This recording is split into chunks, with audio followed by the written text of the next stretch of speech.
ዛሬ እኔ የራሴ ህይወት ላይ የምጠቀማቸው የላይፍ ህጎች ነገር በቃ እንደ ህግ ነገር ያዟቸው 3 ነገሮች አሉ። ሁሌም አፕላይ ማድረገው ህይወቴ ላይ 3 ነገሮች አሉ እና እነሱ ነው የምነግራችሁ። እና አንደኛው ሁል ጊዜ ህይወታችሁ ላይ ይሄ የምትችሉት ወይ ይሄ በቃ ቶለሬት የምታደርጉት መቻል የሚባል ነገር አለ። የምትችሉት መጥፎ ነገሮች ሁሌም እስከቻላችኋቸው ድረስ በተደጋጋሚ መምጣታቸው አይቀርም። በቃ ይሄ ላይክ ህግ ነገር ነው። ይመጣሉ። እናንተ በቃ እስቲ ልቻለው ይሄን ነገር መቼስ ምናምን ብላችሁ እንደዚህ እንዲፈጠር የምትፈቅዱት ከመጥፎ ነገሮች ካሉ ህይወታችሁ ላይ they will keep coming ማለት በቃ ይመጣሉ፣ አያቆሙም መምጣት። የሚለወጥ ነገር የለም። እሱ ነው የሚቀጥለው። በቃ ይሄ አንደኛው ህግ ነው። ይሄ ማህበረሰቡ ትክክል ነው ብሎ ካስተማረን መንገድ ትንሽ ወጣ ያለ ነው፣ የተለየ ነው፣ በተቃራኒ ነው ቤዚክሊ። እና ግን ምንም አይነት ነገር ህይወታችን ላይ መቀየር የምንፈልገው የማንፈልገው ነገር ህይወታችን ላይ ካለ እሱን በቃ ልቻለው ልታገስ እስቲ ምናምን በማለት ቢለወጥ ነገር የለም። በቃ እርግጠኛ መሆን አለባችሁ በመታገስ ይሄ መጥፎ ነገሮችን በመቻል እና በመታገስ የሚለወጥ ነገር የለም። መቻላችሁ ምንም የሚጠቀማችሁ ነገር የለም። ጭራሽ ትራውማታይዝ ነው የሚያደርጋችሁ። ስለዚህ ጥሩ ኳሊቲ ያለው ህይወት የመኖር ፍላጎት ካላችሁ አንደኛው ማድረግ ያለባችሁ ይሄ ነው። በቃ እንደ ህግ ውሰዱት ህይወታችሁ ላይ። ምንም ነገር ከታገሳችሁት የማስፈልጉት ምንም አይነት መጥፎ ነገር ስለታገሳችሁት አይቀየርም። በቃ አለመታገስ ማለት ነው። የማትፈልጉትም ምንም አይነት መጥፎ ነገር መታገስ የለባችሁ ማለት ነው። ይሄ የመጀመሪያው ህግ ነው። ሁለተኛው ህግ ደግሞ የምንርቀው ወይም ከህይወታችን የምናስወጣው ምንም አይነት መጥፎ ነገር ባስወጣነው ቁጥር ሁልጊዜም በተሻለ ጥሩ በሆነ ነገር ይተካል። ይሄ ሁለተኛው ህግ ነው። ሪያሊቲያችንን ወይም እውነታችንን የምንቀይረው በእንደዚህ አይነት ነገሮች ነው።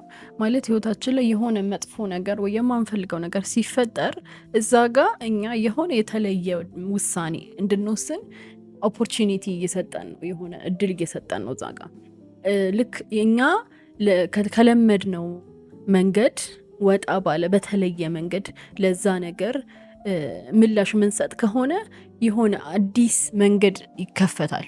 በዛ ዲሲዥን በዛ ውሳኔ ምክንያት ማለት ነው የሆነ አዲስ መንገድ ይፈጠራል። ከለመድነው መንገድ የተለየ ማለት ነው። በዛ ምክንያት ሙሉ የህይወታችን ትራጀክተሪ ይሄ ፓዙ መንገዱ ኮምፕሊትሊ ይቀየራል። ሪያሊቲ እንደዚህ ነው መቀየር የምንችለው የምንኖረው ሪያሊቲ ማለት ነው። ስለዚህ በቃ የሆነ የማንፈልገው ሁኔታ ካለ ህይወታችን ላይ የማንፈልጋቸው ሰዎች፣ መጥፎ ስሜት የሚያሰሙን ሰዎች፣ ብቻ የሆነ የተለየ ነገር ህይወታችን ላይ የማንወደው ነገር ካለ የተለየ ውሳኔ እንወስን። ልክ እዛ ሞመንት ላይ ስንሆን እንደ ጥሩ ኦፖርቹኒቲ እዩት፣ እንደ መጥፎ አትዩት። ይሄ ነገር በቃ ምናምን እንደዛ ማለት ትተን ማለት ነው በቃ እንደ ጥሩ ኦፖርቹኒቲ እዩት። ሪያሊቲያችንን መቀየር የምንችለው እንደዚህ አይነት ሁኔታዎች ልክ ሲመጡ ህይወታችን ላይ እንደ ፈተና ነገር እዩት። በቃ እንደ ፈተና ነገር አይታችሁት ልክ ያ ሁኔታ ሲመጣ ልብ ትሉና ከኖርማሊ ከምትወስኑት ውሳኔ የተለየ ውሳኔ ወስኑ።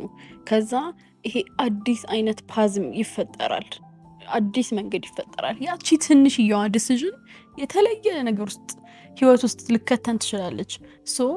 በቃ ይሄ ነገር ነው በቃ ወደ የተለየ ሪያሊቲ እንድንኖር የሚረዳን። ኤቭሪ ታይም የማንፈልገው ነገር ካለ ህይወታችን ላይ የተለየ ውሳኔ እንወስን። ሁል ጊዜ ከምንወስነው የተለየ ውሳኔ ስንወስን የተለየ ህይወት እየፈጠረን የምንሄደው ቀስ በቀስ በዚህ መንገድ ነው ማለት ነው። ስለዚህ ሁለተኛው ሩል ምንድን ነው? ህይወታችን ላይ ያሉ ምንም አይነት መጥፎ ነገሮችና ሁኔታዎች ወይም ሰዎችን ራሳችንን ከዛ ሁኔታ ስናርቅ ወይም ደግሞ ስናስወግድ ያንን ነገር ከህይወታችን ሁል ጊዜ በጥሩ ነገር ሪፕሌስ ይደረጋሉ ነው። በቃ በጥሩ ሁኔታዎች ወይ በጥሩ ሰዎች ሪፕሌስ ይደረጋሉ፣ ይተካሉ ማለት ነው። ይሄኛው ሁለተኛው ሩል ነው።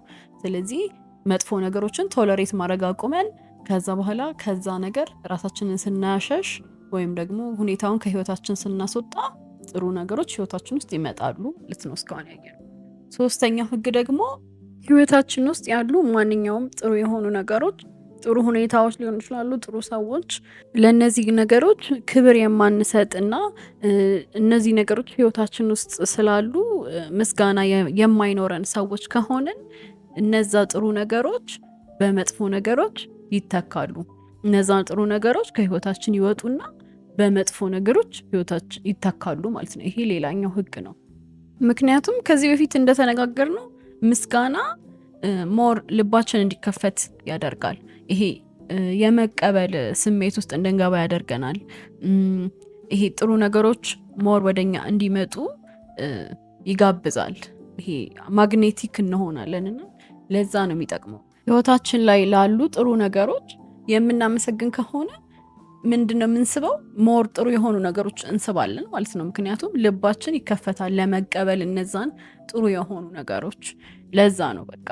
ግን ያው ማናመሰግን ከሆነና በቃ ላሉን ጥሩ ነገሮች ህይወታችን ላይ ላሉት ጥሩ ነገሮች ክብር ከሌለን ያው የሚፈጠረው እንግዲህ እናውቃለን አይደለ? ልባችን ይዘጋል ማለት ነው።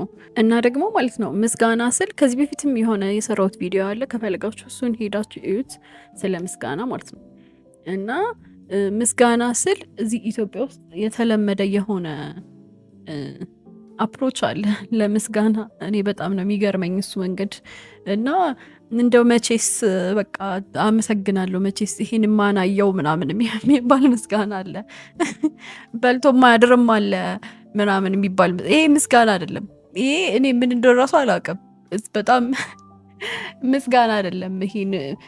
ይሄንስ ከምናጣ አይነት ነገር አለን። እንደዛ አይነት ምስጋና የለም።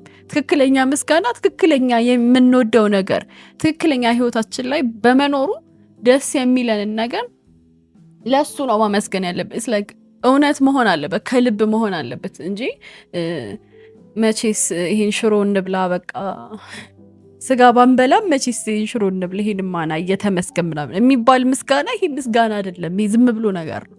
እና ምስጋና እውነት መሆን አለበት፣ ከልባችን መምጣት አለበት።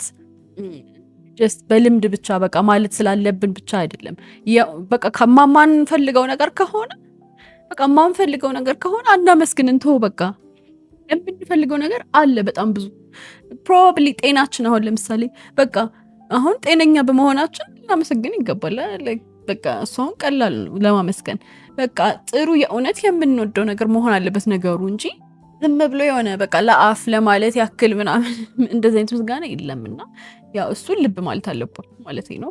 እና እነዚህ 3 ነገሮች ህጎች በቃ ህይወታችሁ ላይ አፕላይ አድርጉት። እኔ ህይወቴን ስመራ በቃ የምከተላቸው ነገሮች ውስጥ እነዚህ 3 ነገሮች ሁሌ በቃ ያሉ ነገሮች ናቸው። ይሄ የማልፈልገው ነገር፣ ከኔ ጋር የማይስማማ፣ ከኔ ጋር የማይሄድ ሰውም ይሁን ሁኔታዎችም ይሁኑ ምናምን ካለ ህይወቴ ላይ በቃ አንኮምፎርታብል የሚያደርገኝ ከሆነ ቶለሬት አላረግም፣ አልችልም፣ አልታገስም፣ እቀይረዋለሁ። በቃ ወይ ከዛ አካባቢ መሄድ ነው ወይ ደግሞ ራስን ማራቅ ነው ወይ ያንን ነገር ከህይወት ማስወጣት ነው። እንደዚህ አይነት ነገሮች አደርጋለሁ። ከዛ እነዛ ነገሮች አዲስ መንገድ ይፈጥራሉ። አዲስ የሌሉ ከዚህ በፊት ሄደንባቸው የማናቃቸው መንገዶችን ይፈጥራሉ እነዛ አዲስ ውሳኔዎች ማለት ነው።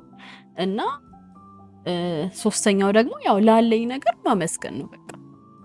እሱ ደግሞ ያው በቃ ህይወታችን ላይ በመኖራቸው ደስተኝነት ተሰምቶን የምንወዳቸው ነገሮችን ስላሉ ስናመሰግን በብዛት ይመጣልናል። እሱ ነገር ብቻ ሳይሆን በሌላ የህይወታችን አቅጣጫ ራሱ አዲስ ነገር ልናመሰግንባቸው የምንችላቸው ነገሮች ይመጣሉ። ራሱን ላለን ነገር ኪፕ ለማድረግ አለ እሱ ነገር መኖሩን እንዲቀጥል አይደለም የምናመሰግነው፣ ሞር በሌላ የህይወታችንም አቅጣጫ የምናመሰግንበት ሁኔታዎች ይፈጥራል። በዛ ምክንያት ያው ምስጋና ኢምፖርታንት የሆነው ለዛ ነው። እና በቃ ሞክሩት ይሄንን ነገር እስቲ ህይወታችሁ ላይ አፕላይ አድርጉና ሞክሩት። የተሻለ ኳሊቲ ያለው ህይወት ማለት በቃ ሰላም ያለው የተረጋጋ ጭንቀትና ሀሳብ የሌለበት በቃ የተረጋጋ ህይወት በቃ ይኖራችኋል። እና የህይወታችሁ ኳሊቲ ይጨምራል ማለት ነው። እንደዚህ አይነት ህይወት ለመፍጠር እነዚህ 3ቱ መንገዶች ብትጠቀሙ በጣም ትልቅ ለውጥ ታያላችሁ ህይወታችሁ ላይ። ነገሮቹ ትንንሽ ናቸው፣ ግን በተደጋጋሚ ሲደረጉ ትልቅ ለውጥ ነው የሚኖረው ህይወታችሁ ላይ ማለት ነው።